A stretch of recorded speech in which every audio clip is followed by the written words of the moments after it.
नमस्कार मेरे प्यारे YouTube के साथियों, और मैं आपको सुनाने वाला हूं अब तक की सबसे डेंजरस हॉरर कहानियां। हाँ, मैं जानता हूं कि आपने काफी सारी हॉरर कहानियां सुन रखी होंगी, लेकिन वह सभी कहानियां केवल कल्पनाओं पर आधारित होती है। और मैं जो कहानी आपको सुनाऊंगा वो रियल अनुभव के आधार पर सुनाऊंगा। और मैं जो आपको कहानी सुनाने वाला हूं वो मैंने गांव के बड़े बुजुर्गों से सुन रखी है।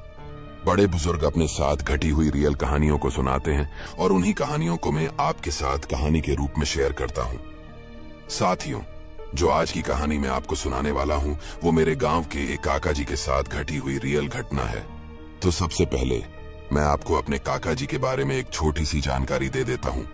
मेरे काका जी का नाम मोहन है और वो सिटी के अंदर काम करते हैं और सिटी हमारे गांव से लगभग 2 से 3 किलोमीटर की दूरी पर है। सिटी के अंदर उनकी एक दुकान है डेयरी प्रोडक्ट्स की, जिस पर वह दूध, दही, छाछ का कारोबार किया करते हैं। और एक दिन काम से रिलेटेड ही उनके साथ ऐसी घटना घटी थी जिसने उनके होश उड़ा दिए थे। और वही घटना उन्होंने लगभग आज से 6 महीने पहले मेरे साथ शेयर की है। तो उसी घटना को मैं आज आपके साथ शेयर करने वाला हूं, लेकिन आगे बढ़ने से पहले आपसे एक छोटी सी रिक्वेस्ट है। मैं जानता हूं कि आप पहली बार मेरे इस चैनल पर स्टोरी सुनने के लिए आए हैं और यकीन मानिए मैं आपको रियल कहानियां सुनाऊंगा, लेकिन आपको भी मेरा एक छोटा सा काम करना होगा। आपको इस चैनल को सब्सक्राइब करना होगा ताकि मुझे आप पर पूरा यकीन हो जाए कि आप मेरा पूरा सपोर्ट कर रहे हैं। आपको इस काम में केवल 1 सेकंड लगेगा, लेकिन इससे मुझे बहुत हौसला मिलेगा। तो चलिए बिना टाइम खराब किए आगे बढ़ते हुए हम इस स्टोरी को शुरू करते हैं। और अब यह स्टोरी हम अपने काका जी की जुबानी में सुनने वाले हैं। प्यारे साथियों, जैसा कि ये तो आपको पता चल ही गया कि मेरा नाम मोहन है और मेरी डेयरी प्रोडक्ट्स की दुकान है जिसमें मैं दूध, दही, छाछ वगैरह का कारोबार करता हूँ। दोस्तों, दूध, दही और छाछ वगैरह ये मेरे पास एक बड़ी डेयरी फार्म से आती है और मैं उन्हें अपने दुकान में फ्रिज वगैरह में रखता हूँ और दिन भर फिर उनको कस्टमर को बेचता हूँ। अब ये तो आप जानते हैं कि जो दूध, दही और छाछ हैं उनकी 1-1 या 2-2 किलो की थैली आती है और यह बड़ी डेयरी फर्म में पैकिंग होती है और फिर छोटी छोटी डेयरी की जो दुकानें हैं वहां पर इनकी सप्लाई की जाती है। अब दोस्तों, जो सप्लाई करने वाला साधन होता है वो रोज हमारे पास करीब 8-10 बजे के बीच में आता है और 10 बजे तक मैं उन दूध की थैलियों को ट्रक से उतार कर अपनी दुकान में सेट करने के बाद दुकान को बंद करके फिर घर पे पहुंचता हूं। और चूंकि ये आपको पहले ही बता चुका हूं कि मेरी दुकान गांव से लगभग 2-3 किलोमीटर दूर सिटी में है, तो फिर जब मैं वापस घर पे आता हूँ तो मेरे पास खुद की कोई बाइक या कोई दूसरा साधन नहीं होता है। तो मैं रोज 10 बजे दुकान बंद करके फिर घर पे पैदल ही पहुंचता हूँ। और जो 2-3 किलोमीटर का रास्ता है वो बिल्कुल सुनसान रास्ता है। हालांकि आज तो उस रास्ते पर रोड वगैरह निकल गई है, लेकिन जब मेरे साथ ये घटना घटी थी उस समय वह कच्चा रास्ता था और रास्ते के दोनों तरफ ऊंची ऊंची मिट्टी की दीवारें बनी रहती थीं, जैसा कि अमूमन गांव में ऐसा ही देखने को मिलता है। और ये हमारा रोज का रूटीन रहता है। लगभग 10 या 11 बजे ही मैं रोज घर पे पहुंच पाता था और तभी जाकर खाना वगैरह खाता था और फिर सुबह उठ करके 6 बजे से दोबारा वही रूटीन फॉलो करता हूं।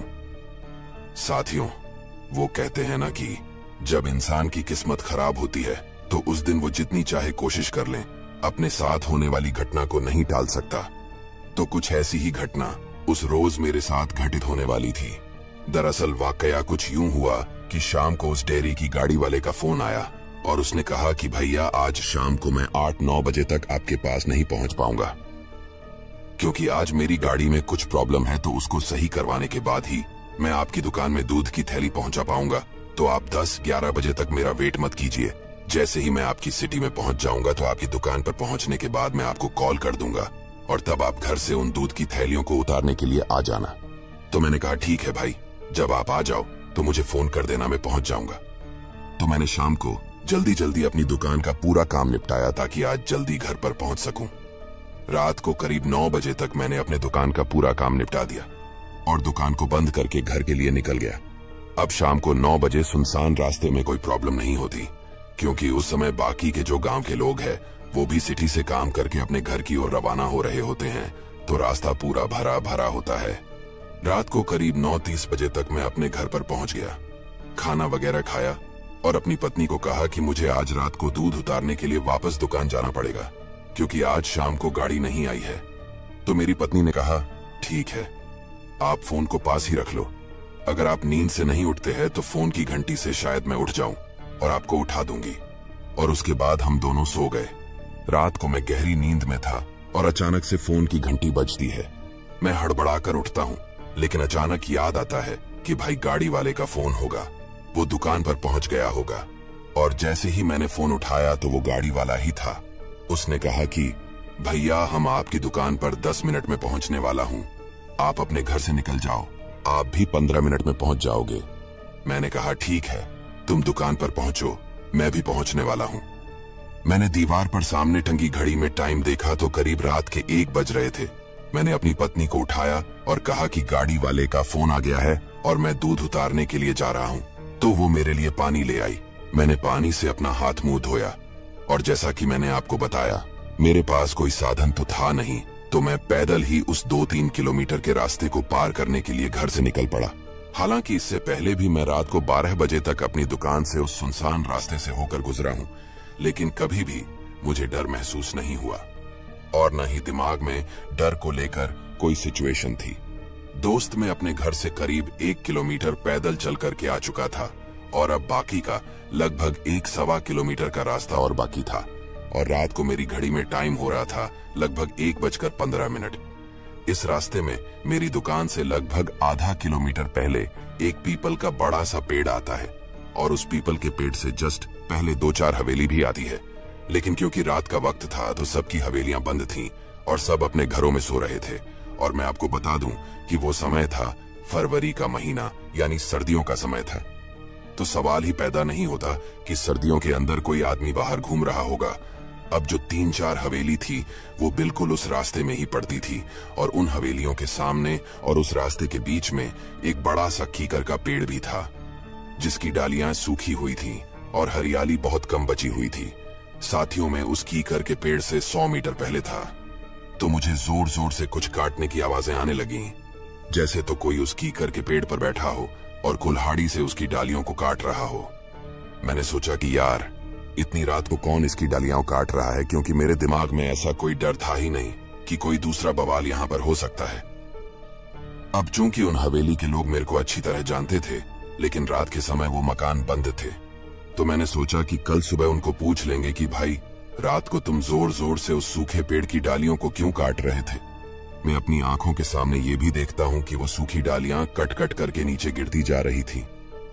लेकिन दोस्तों, उसके बाद जैसे ही मैं उस कीकर के पेड़ के और पास में पहुंचता हूं तो अचानक मुझे मेरे पीछे से कुछ सनसनाहट की आवाजें आने लगीं, जैसे कोई पैरों में पायल बोल रही हो। अब ऐसी चीजों का अनुभव तो मुझे पहले से नहीं था, लेकिन मैंने ऐसी कई बातें अपने गांव के लोगों से सुन रखी थी, तो मैं समझ गया कि आज जरूर कुछ न कुछ बवाल मेरे पीछे लग चुका है। और मुझे कई बड़े बुजुर्गों ने ये बताया भी था कि जब ऐसी कोई सिचुएशन हो तो पीछे मुड़कर बिल्कुल भी नहीं देखना चाहिए। चाहे पीछे से कैसी ही आवाजें आईं, आपको केवल आगे मुंह करके ही चलना चाहिए। तो जैसे ही मुझे वो पीछे से पायल की आवाजें आने लगी तो मैं चुपचाप सामने की तरफ देखता रहा और तेजी से अपने पैरों को आगे बढ़ाता हुआ दुकान की ओर चलने लगा। लेकिन जैसे मैं अपने पैरों को आगे बढ़ाता जा रहा था, वह पायल की आवाज भी उतनी ही तेज होती जा रही थी और अब वह पायल की आवाजें धीरे धीरे एक लड़की की आवाज में बदल रही थी और वो लड़की पीछे से धीरे धीरे बोल रही थी, रुक जा रुक जा रुक जा। लेकिन मैं उन सभी बातों को अनसुना करते हुए केवल सामने की ओर ध्यान लगाते हुए अपनी पूरी तेज गति के साथ आगे की ओर बढ़ता जा रहा था। दोस्तों, उस समय मेरी ऐसी हालत हो गई थी जिसे मैं आपके सामने शब्दों में बयां भी नहीं कर पाऊंगा। मेरे पूरे शरीर की एनर्जी न जाने अचानक से कहां गायब हो गई थी। मेरे शरीर की धड़कनें मुझे पता भी नहीं है कि 1 मिनट में कितनी बार धड़क रही थी। मेरा पूरा शरीर, मेरा पूरा लिबास पसीने में भीग चुका था। ऐसा लग रहा था जैसे तो मैं तालाब में डुबकी लगाकर बाहर निकला हूँ और मैं अपने पैरों को अपनी पूरी शक्ति के साथ उठाने की कोशिश कर रहा था, लेकिन न जाने कौन सी ताकत मेरे पैरों को आगे बढ़ने से रोक रही थी।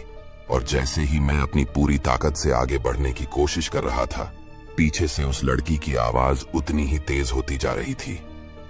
वो लड़की की आवाज जोर जोर से चिल्लाए जा रही थी कि आज तो मेरे हाथ से निकल गया, कि आज तो मेरे हाथ से निकल गया। और ये आवाज तेज होती जा रही थी। उस समय मेरे दिमाग में कोई सोच विचार नहीं आ रहे थे। एक तरह से मैं बर्फ में जम चुका था और मेरे पैर अपने आप यूं ही आगे बढ़े जा रहे थे। मेरे पैर चल तो रहे थे, लेकिन मेरी शरीर को यह लग रहा था कि बस सब कुछ थम सा गया है, सब कुछ रुक सा गया है। वो कुछ पल की दूरी मेरे लिए कई घंटों की दूरी बन चुकी थी।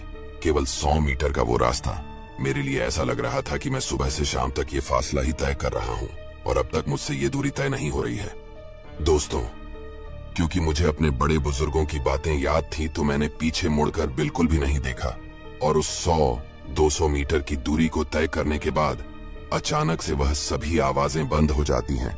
उसके बाद केवल एक आखिरी आवाज आती है और ये जोर से चीखने की आवाज आती है, जैसे तो वो पूरे गांव को सुन जाए और उस आवाज में उस लड़की की एक दर्दनाक चीख छुपी हुई होती है।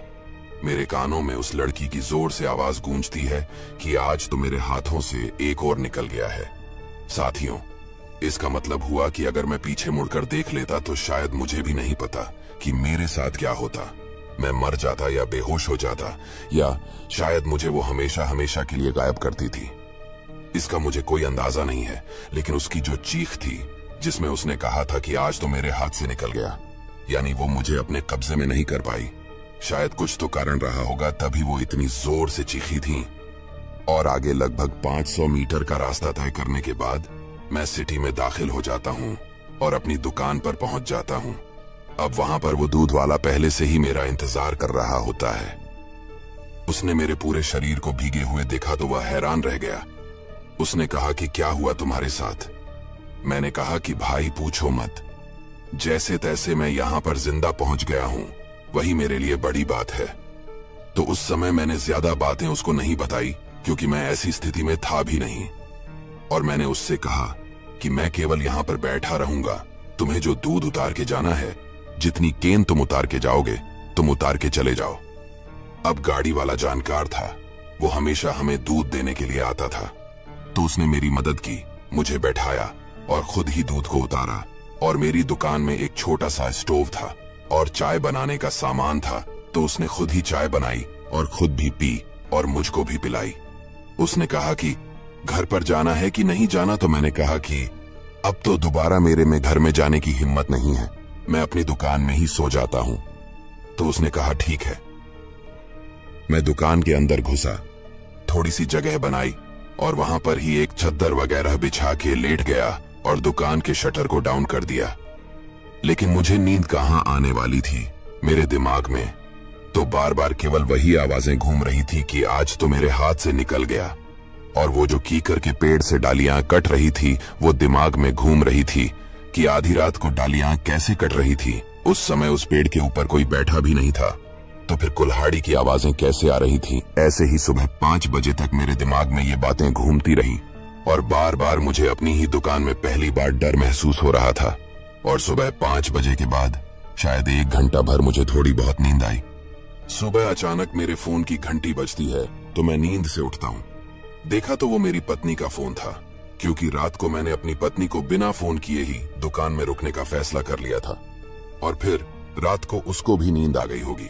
और सुबह जब वह उठी तो उसने देखा होगा कि कमरे में मैं नहीं हूं। तो उसने मुझे फोन किया, तो मैंने उसे फोन पर तो कुछ नहीं बताया और कहा कि रात को दूध की थैलियां उतारने में लेट हो गया था तो मैं वहीं पर सो गया। तो उसने कहा ठीक है, आप घर पे आ जाओ, आपके लिए चाय बनाकर तैयार रखती हूँ। मैंने मोबाइल में टाइम देखा तो सुबह के 6 बजे हुए थे। मैं दुकान से बाहर निकला और वापस दुकान के शटर को बंद किया और घर जाने के लिए रवाना हुआ। वैसे मैं रोज सुबह 6 बजे आकर अपनी दुकान को खोलता हूँ, लेकिन आज मैं सुबह दुकान को बंद करके अपने घर की ओर जा रहा था। दोस्तों, दुकान से निकलने के बाद मेरे दिमाग में रात वाली घटनाएं ही घूम रही थीं और मैं चुपचाप सुन्न होता हुआ सड़क पर चला जा रहा था और सोच रहा था कि उस जगह पर पहुंचने के बाद देखूंगा कि वो जो रात को पेड़ कट रहा था, क्या वाकई में वहां पर नीचे डालियां पड़ी हुई है। आखिरकार 500 मीटर चलने के बाद मैं सेम उसी जगह पर पहुंच गया था जहां पर रात को मेरे साथ वो घटना घटी थी। मैं सोचता जा रहा था कि उन हवेलियों वालों से पूछूंगा कि भाई रात को पेड़ कौन काट रहा था। लेकिन दोस्तों, जैसे ही मैं उस जगह पर पहुंचा तो मैं वहां पर यह देखकर हैरान था कि वो जो कीकर का पेड़ था वो मेरी आंखों के सामने एकदम सही सलामत खड़ा था। मुझे अपनी आंखों पर विश्वास नहीं हुआ कि ये कैसे हो सकता है कि जिस पेड़ की डालियों को मैंने अपनी आंखों के सामने नीचे गिरते हुए देखा है, आखिर वो डालियां अब वापस दोबारा पेड़ पर कैसे लगी हुई हो सकती है।